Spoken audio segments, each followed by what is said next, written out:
Il y a des gens qui ont un si petit cœur, un cœur si étroit, qu'ils aiment à dire j'appartiens à Paul et Paul m'appartient, 1 Corinthiens 1,12.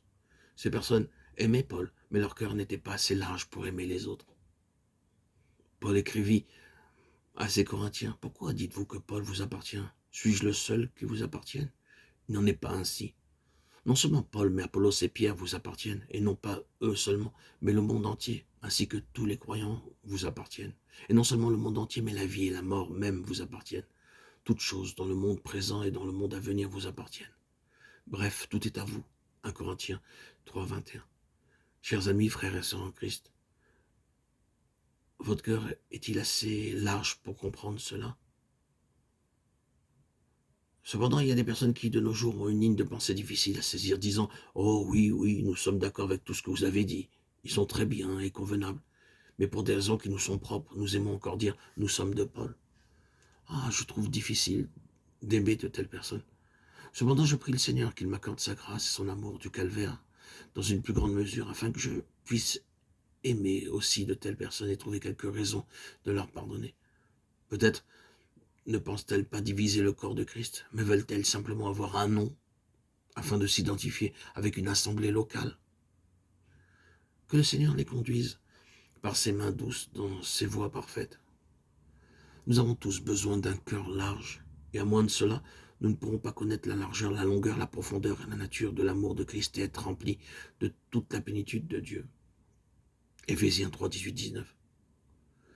Or, prions comme Jabez. Ô Seigneur, étends mes limites, élargis mon cœur. Rappelez-vous et considérez cet enseignement. Nous pouvons élargir nos limites ou notre tente. Nous devons connaître l'élargissement de deux manières, intérieurement et extérieurement. L'apôtre Paul écrivait aux Corinthiens, notre cœur s'est élargi, 2 Corinthiens 6, 11. Ici, il s'agissait de l'élargissement intérieur. À moins que nous ne soyons élargis intérieurement, notre élargissement extérieur sera peu bénéfique. Acte 6, 1. Avez-vous jamais demandé avec ferveur à Dieu de vous donner un cœur large?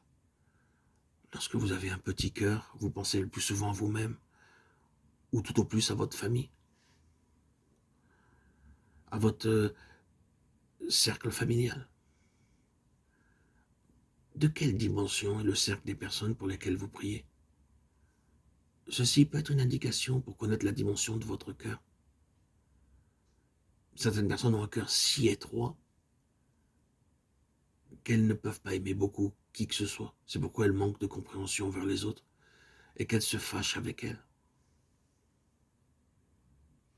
Frères et sœurs en Christ, chers amis, bien-aimés, auditeurs, auditrices, que le Seigneur nous accorde à tous un véritable élargissement dans nos cœurs.